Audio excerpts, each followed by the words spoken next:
নাস্তিকেরা এবং বিশেষ করে ইসলাম বিদ্বেষী চক্ররা আমাদের দেশকে অস্থিতিশীল করার যে হীন চক্রান্ত বিভিন্ন সময় করেছে, আল্লাহ আমাদের কখনো বাস্তবায়ন হয় নাই।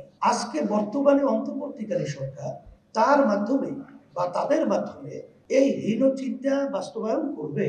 আমার মনে হচ্ছে যেটা ভালো করেই তারা জানে যেটা বাস্তবায়ন সম্ভব না, কখন এটা বাস্তবায়িত বাংলাদেশে হবে না, তারপরেও তারা এই পথ বেছে নিলে কারণটা কি?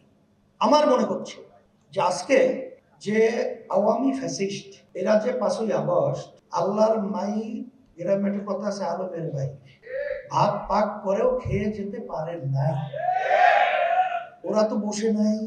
এবং পাশে বিভিন্ন যে আমাদের শকুন চক্ষু নিয়ে যারা নজর রাখছে তারা তো বসে নাই।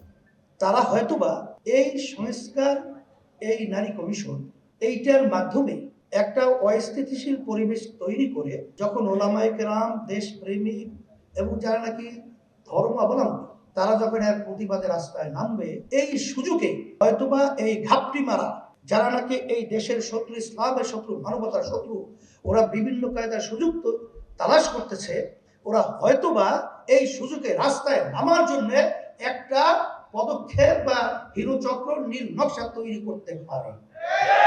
এই জন্য অন্তর্বর্তীকালীন সরকারকে আমি বলবো যে এখানে আপনারা যে নারী নীতি সংস্কার যে কমিশন করেছেন এবং তাদের যে প্রস্তাব অনুযায়ী আপনারা খুব খুশি ভাবা দিচ্ছেন, এখানে আপনাদের মনে করতে হবে যে এমনিতেই আপনারা কিন্তু জনগণের ভোটে সরকার কিন্তু নাই, আপনারা কিন্তু দেশ পরিচালনা জনগণের ভোটের মাধ্যমে কিন্তু দেশ পরিচালনা করছেন না।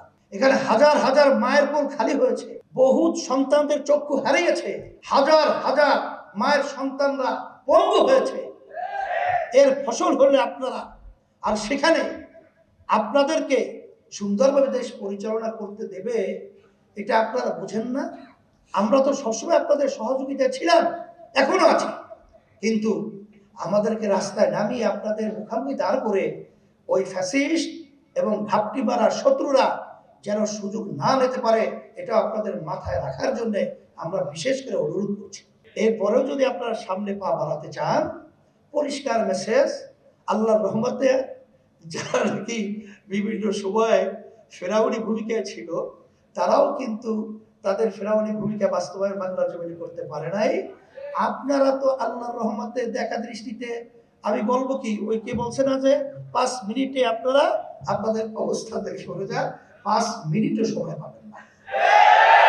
আমি আপনাদের সকলকে ধন্যবাদ জানাচ্ছি এবং সম্মানিত ওলামায়ে কেরাম এবং রাজনীতিবিদ এবং বিশেষ করে আমরা যারা আলহামদুলিল্লাহ ইসলামী রাজনীতির সাথে জড়িয়ে আমরা কাজ করছি, আজকে এক মঞ্চে আমরা আসায় আলহামদুলিল্লাহ আমার কাছে খুব ভালো লাগছে এবং ইসলাম দেশ এবং মানবতা গড়ার একটা পদক্ষেপ অনেকটা এগিয়ে গেছে আজকে এই সম্মেলনের মাধ্যমে।